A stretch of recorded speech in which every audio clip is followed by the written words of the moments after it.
गुरु प्यारी सात संगत जी, राधा स्वामी जी। ऐसी कृपा करो मेरे दाता, नाम जपन का चाव रहे, सत्संग व सेवा करने का सदा मेरे मन में भाव रहे। गुरु प्यारी सात संगत जी, एक बार एक राजा था। वह बहुत दिनों से मन में विचार कर रहा था कि वह अपना राजपाट छोड़कर मालिक को खोजने में अपना समय बिताए, लेकिन उसको कोई रास्ता दिखाई नहीं दे रहा था। राजा ने इस बारे में बहुत सोचा और फिर अंत में अपने गुरु को अपनी समस्या बताते हुए कहा कि गुरु जी, मुझे राज्य का कोई योग्य वारिस नहीं मिल पाया है। राजा का बेटा अभी बहुत छोटा था, इसीलिए वह राजा बनने के योग्य नहीं है। जब भी मुझे कोई राजपाट संभालने के योग्य कोई आदमी मिलेगा जिसमें राज्य संभालने के सारे गुण होंगे, तो मैं राजपाट को उसे देकर अपना शेष जीवन मालिक की याद में और उसकी सेवा में समर्पित कर दूंगा। गुरु ने कहा, राजन, क्या तुम्हें मुझ पर विश्वास है? तो राजा बोला, गुरु जी, खुद से भी ज़्यादा। गुरु ने कहा, तो तुम्हें राज्य संभालने के लिए योग्य व्यक्ति ढूंढने की कोई ज़रूरत नहीं है। क्या तुम्हें मुझसे भी ज़्यादा योग्य, ज़्यादा सक्षम कोई और इंसान मिल सकता है? राजन, तुम अपने राज्य की भागदौड़ मेरे हाथों में क्यों नहीं सौंप देते? राजा गुरु की यह बात सुनकर बहुत हैरान हो गया और उसने कहा, गुरुदेव जी, सच मेरे राज्य को आपसे ज़्यादा अच्छी तरह तो कोई भी नहीं संभाल सकता। गुरुदेव, यह लीजिए। राजा गद्दी से उठ गया और गुरु को गद्दी पर बैठने के लिए कहा और बोला, मैं इस समय पूरे राज्य की भागदौड़ आपके हाथों में सौंप देता हूँ। गुरु ने पूछा, राजन, राज्य मुझे सौंपने के बाद अब तुम क्या करोगे? राजा बोला, मैं राज्य के खजाने से थोड़े से पैसे ले लूँगा और अपनी बाकी की जिंदगी प्रभु की याद में आराम से गुजार लूँगा। गुरु ने कहा, मगर अब यह खजाना तो तुमने मुझे दे दिया है, यह खजाने पर अब मेरा हक है। मैं तुम्हें इसमें से एक पैसा भी नहीं लेने दूंगा। राजा बोला, फिर ठीक है गुरुदेव, मैं कहीं पर जाकर कोई छोटी मोटी नौकरी कर लूँगा, उससे जो भी मिलेगा अपना व अपने परिवार का गुजारा कर लूँगा।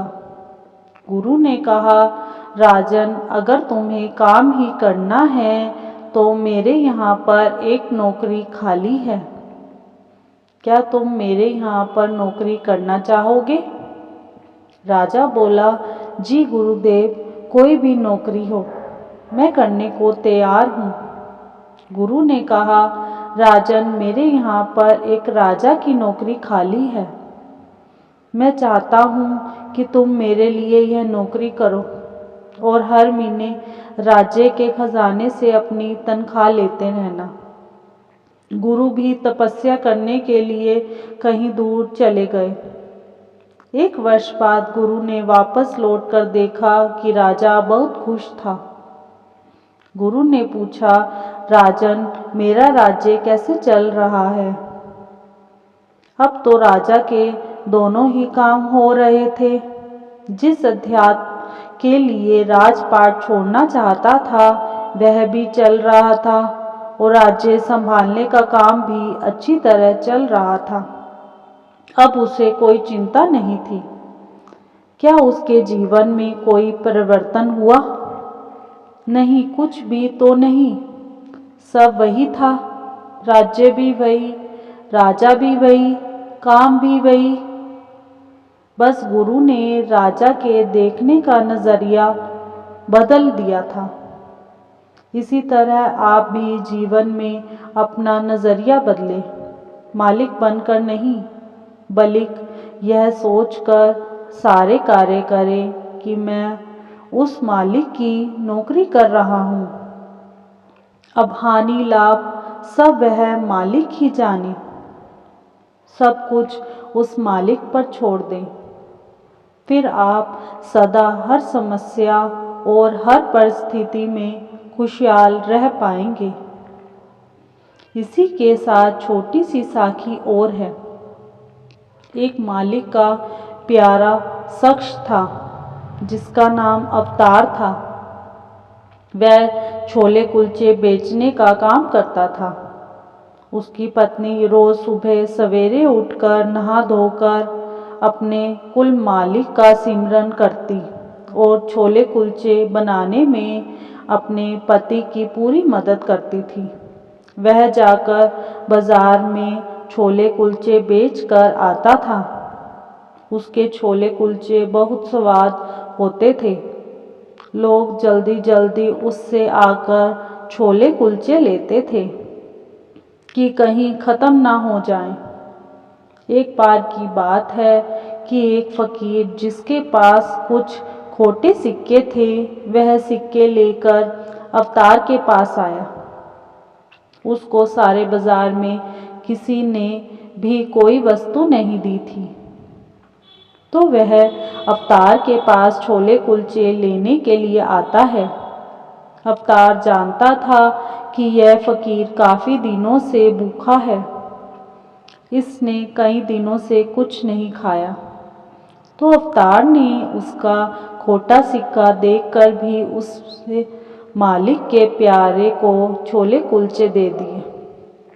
ऐसे ही 4-5 दिन उस फ़कीर ने अवतार को खोटे सिक्के देकर छोले कुलचे ले लिए और वह भिखारी बहुत खुश था कि उसके सारे खोटे सिक्के चल गए। जब यह बात सारे बाजार में पता चली तो लोग बहुत हैरान हुए और बोले, अवतार तो खोटे सिक्के भी चला लेता है, पर ऊपर बैठा मालिक सब देख रहा होता है। अवतार लोगों की बात सुनकर भी अनसुनी कर देता था। कभी किसी को कोई जवाब नहीं देता था और अपने मालिक की मौज में खुश रहता था। एक बार जब अवतार अपने कुल मालिक की अरदास पढ़कर उठा तो अपनी पत्नी से बोला, क्या छोले कुलचे तैयार हो गए हैं? उसकी पत्नी बोली, आज तो घर में हल्दी, नमक, मिर्च, छोले, मैदा कुछ भी नहीं था और मैं जब बाजार से लेने गई तो सब दुकानदारों ने कहा कि यह तो खोटे सिक्के हैं, तो तुम्हारे पति ने उस फ़कीर के लिए हैं, यह नहीं चलते और उन्होंने मुझे कोई भी सामान नहीं दिया। अपनी पत्नी की बात सुनकर अवतार मालिक की याद में फिर दोबारा बैठ गया और मालिक से बोला, जैसी तेरी मर्जी मेरे मालिक, आप जिस हाल में रखो हम तो उसी में ही खुश हैं। आपकी माया को कौन जान सका है। तभी आकाश में बिजली चमकी और वाणी हुई, क्यों अवतार, तू नहीं जानता था कि यह खोटे सिक्के हैं? अवतार बोला, सच्चे बादशाह मेरे मालिक, मैं तो सब जानता था। मालिक ने कहा, अवतार फिर भी तूने खोटे सिक्के ले लिए, भले आदमी, तूने ऐसा क्यों किया? अवतार बोला, हे सतगुरु मेरे मालिक, वह फ़कीर कई दिनों से भूखा था। मैं तो बस उसकी थोड़ी सी मदद करना चाहता था। मेरे मालिक, मैं भी तो एक खोटा सिक्का हूँ। जैसे आपने मुझे स्वीकार कर लिया, इसलिए मैंने भी उस फ़कीर से खोटा सिक्का ले लिया। कहीं मैं कभी आपके दरबार में जाऊं तो आप मुझे अपने दरबार से धक्का ना दे देना, क्योंकि आप तो सदा खरे सिक्के ही लेते हैं हो। बाकी आप तो सब कुछ जानी जान हो। खोटे सिक्कों को भी आपके दरबार में जगह मिल सके, इसीलिए मेरे मालिक, मेरे सतगुरु, मैंने उससे खोटे सिक्के ले लिए। थोड़ी देर में दूसरी बार फिर आकाशवाणी हुई, अवतार, हे भले आदमी, मेरी दरगाह में तुम्हारी हाजिरी कबूल हो गई है। तुम मालिक के खोटे नहीं खरे सिक्के हो। वह उस मालिक का बार बार शुक्र करने लगा। शुक्र मालिका, शुक्र दात्या, आपका बहुत बहुत शुक्रिया। इसी के साथ इजाज़त चाहते हैं। कल मिलते हैं एक नई साखी के साथ। तब तक के लिए राधा स्वामी जी।